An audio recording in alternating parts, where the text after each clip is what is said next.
This is the blackest Star Wars show in the universe, where we highlight the black voices of Star Wars, because even in the light, there is darkness. We are talking about Ahsoka, episode 2 right now. Because, one, I'm Romeherbert, this is KJ. This is a very unique episode in terms of the fact that, well, lightsabers don't work anymore. This is the biggest problem with Star Wars as a whole in this new sequel / season of Star Wars. But in typical Jedi, Black Jedi form and fashion, we will talk about the highs and then the lows and give you a rating of what we believe this episode sits and stacks up to. So I'm gonna just go ahead, let KJ do his thing like he always do and say what's the highs of this episode. Okay. So I would probably say like the highs of the episode, again, we had opened off on the cliffhanger the last episode. So starting this episode, we're just starting off where we left off at. No crazy time skip or anything. So, that's fine. Got a lot of good shots in the hospital with Sabine, recovering. That overall having like the shot not overexposed or like, no crazy contrast. The room is pretty much white. So really can't do no wrong in those types of scenes. No wrong. To be honest. Because we saw a lot of that in, again, Andor. Andor had a lot of great shots in that series. So this one, pretty good overall cinematography and just photography in a sense with the video work. We got a little bit more facial shots as well. Seeing people's different emotions and whatnot, and just kind of conversations between people like Sabine and like Ahsoka. Same thing with Baylan, and when he's talking with Morgan and Shin Hati when they opened up the map. I thought that was pretty good, especially storyline wise, getting into that. When they finally get because towards the end of the episode on the first one, they were trying to get the map. That's why Ahsoka was on that Arcana planet, was to get the location for Thrawn. So she had the idea of getting into Sabine because she's, very clever at reading maps. And, Sabine was able to, decipher and decode the map, and that's why they stole that map from her. Baylan and Shin Hati, they took it from her, swiped it to be able to find Thrawn's location. And that's why they're working with Morgan Elsbeth. She's able to open it up as a night sister with her powers that she has. So I like how they're including her in that. Not really. I'm quite sure we'll see her, do some of her witch powers and stuff like that further in the series. So I'd like to see that as well. But I like the fact that they're expanding the universe in a sense like Marvel. You know what I mean? Like when we see Marvel Cinematic Universe in the Cosmic War, with of recently, and saying with the Infinity Stones and showing like different universes. I like how it seems to be that might be the case with Star Wars. Seeing when they opened up the map, that might be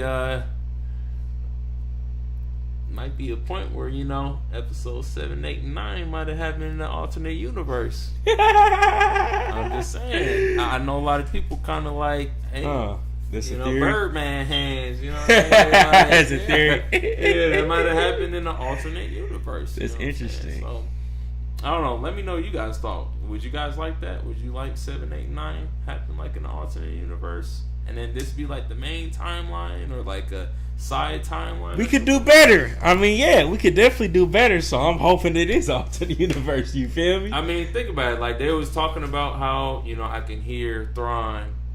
And this is only just one galaxy in the universe, and like there seems to be like more other little galaxies. You know how she was talking about that. And here's the dope thing: that would be a crazy setup. That what if this is setting up Dave Filoni to take over a new sequel? Yeah, a main sequel of Star Wars. That'd be hard, and then have a redo.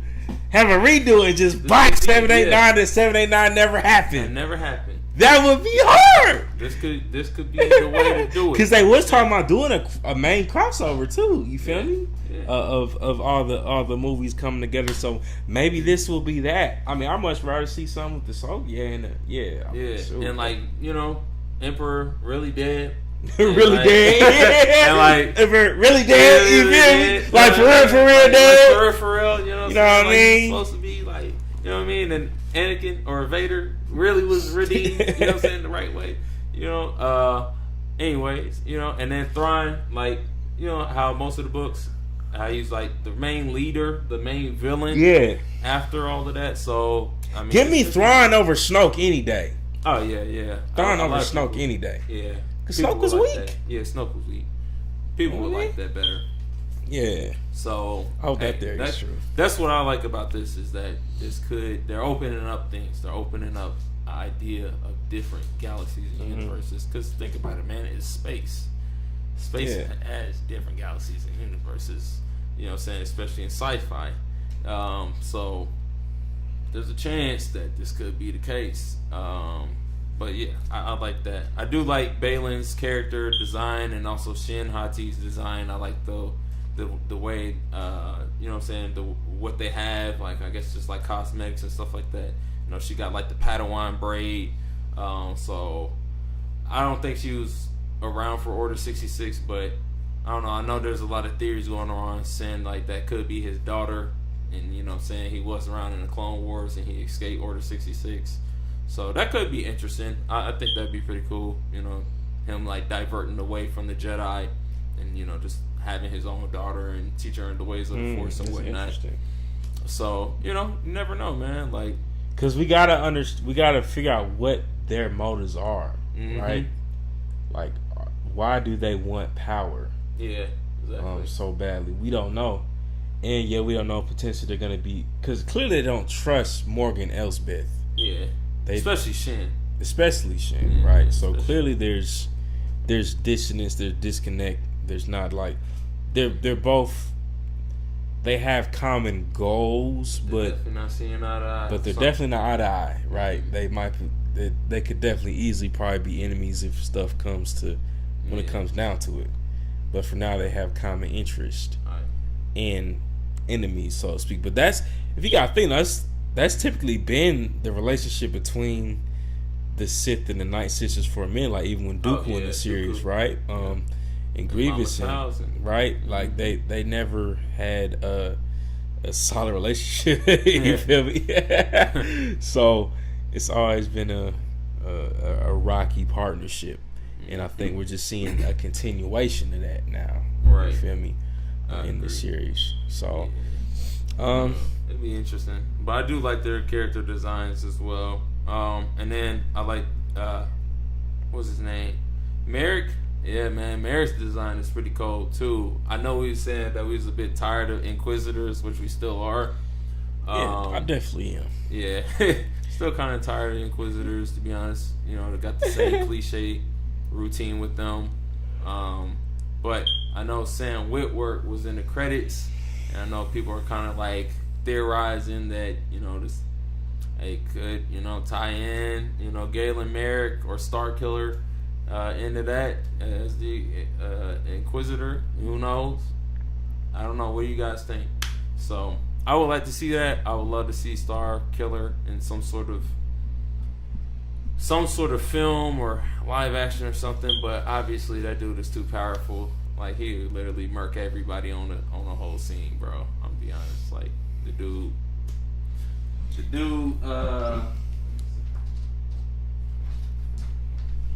Yeah, the guy literally ripped a Star Destroyer out of the sky, and he defeated Vader and went toe to toe with Emperor Palpatine. So, like, I don't know anybody else who's doing that but him.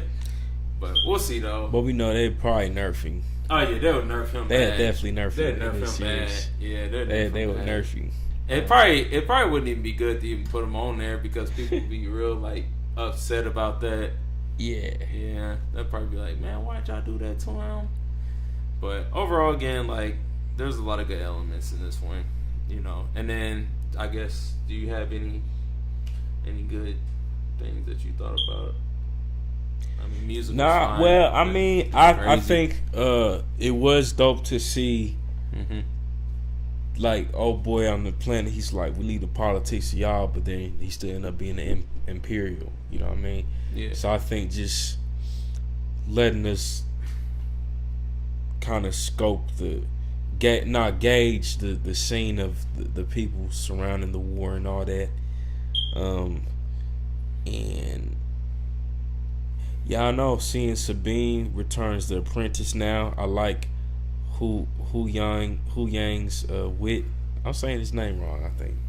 Hu Yang. Yeah, it's Hu Yang. Hu Yang. Okay, yeah. I'm pretty sure. Seeing Hu Yang's wit, I hope we see more of that comedic relief from him as a droid. I think it's great because I think that it harkens back to the tradition of droids being kind of that comedic relief slash you know what I'm saying, tension breaker. The role C-3PO from the beginning of Star Wars and R2-D2. So I hope we see some of that from Chopper and Hu Yang as like kind of that reincarnation and if they become a dynamic duo, that would be amazing.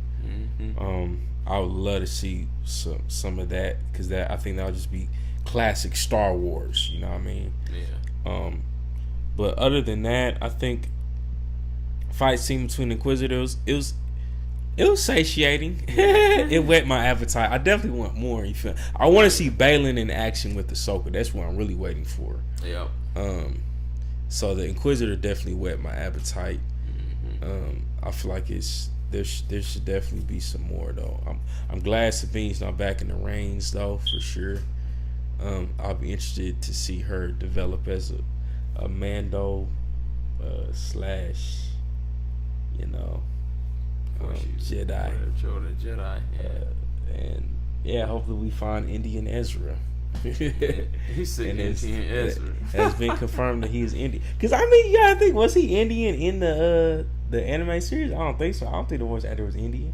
I don't think so. Yeah, so I mean, it's just I didn't believe he would be Indian. So shout out to Asian representation. You feel me? I mean, like we said, this is we highlighted Black voice in Star Wars. This is a brown voice in Star Wars, brown character in Star Wars. So we see you, we acknowledge you, we appreciate you hopping on screen. You feel me? So hey, I'm happy that he's Indian Ezra. You feel me? I don't think is he the first Indian character in Star Wars? Maybe live action. But we saw like a little bit of Indian influence on. Oh yeah, that was Visions. Yeah. All right, but I'm talking about like live action. Yeah, person. I don't think we've seen an Indian person, and so hey, that's dope, man. That's dope. Yeah. You feel me? That's definitely dope. Is there any things that they can improve on with this episode, or like bad? Yeah.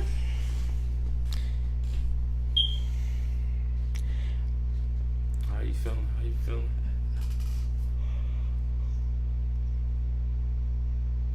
Oh, it seemed kind of, I don't know. I guess the plot didn't feel too crazy to me. Maybe that's the only thing. Like it didn't seem like felt like it was stale. Yeah, the plot seemed kind of substandard. I guess. Like I don't think it added too much to the.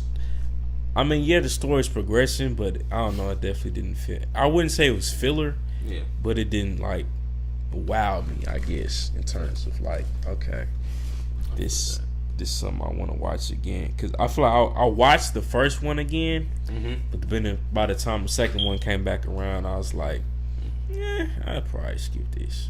You know what I mean? So I didn't have that replayability. Yeah, it didn't have the replay value for me. You know what I mean? But fair enough. I don't know what you think. I say like the end, like how I was gonna say on the first episode.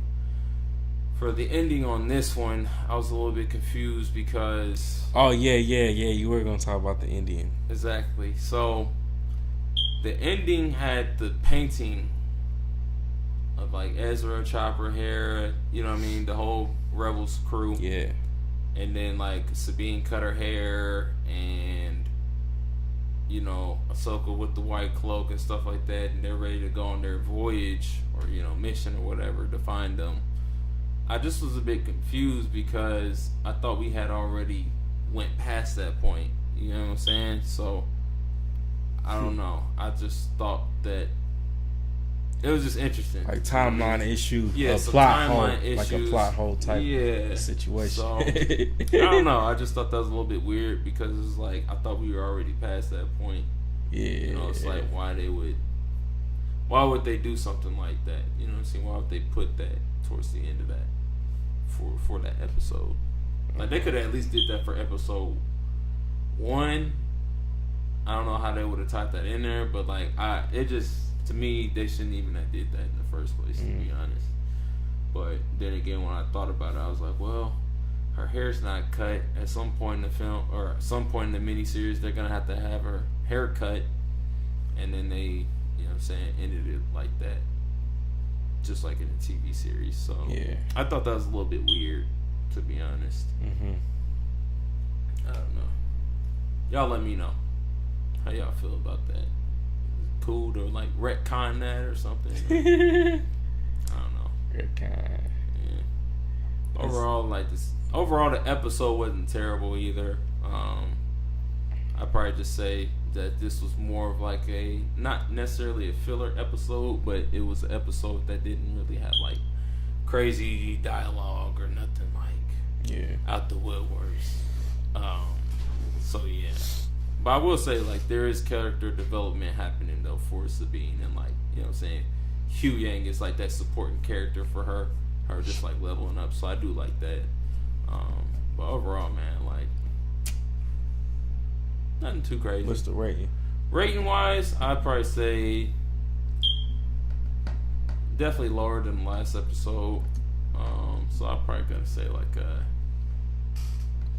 7.5. 7.5, okay. Yeah, probably 7.5. I give it 6.9. 3-1. Yeah. He said 3-1. Yeah, it was cool. It was cool for sure, man. It was cool. You know, like I said, it's cool. I don't know. Yeah. It's dope. Yeah. Like to see more Merrick. Merrick. Yeah, let's see Merrick, man. Let's see if let's see who he is. You know what I mean? see what's going on. I like that little lightsaber duel. You know what I'm saying? Little teaser. Little teaser. You know, that's definitely how I felt. It's a cool little teaser. You know what I mean? The taste buds. You know what I'm saying? Something to wet your appetite. Like I said, something to wet my appetite. I'm like, tight. okay, I see her in action. You feel me? I see you, babe. You feel me? I see you, girl. But let us know what y'all think here in the comments, man. Thank y'all so much once again. This is the blackest Star Wars show in the galaxy, because even in the light there's darkness. We gotta keep highlighting black voices of Star Wars, and if you want to see real actual Star Wars fans doing that, look no further than here, because we are authentic, the real deal. Holyfield with Uncle Jill in the back playing with Bills in the field. You feel me? For real. So, make sure you like this video and then click that subscribe button. Right now. That's it. That's the message. Click the subscribe button. You feel me? And we will see you in the next installment of Ahsoka episode 3. Can't wait to watch it with you. Haha. You're not ready for that.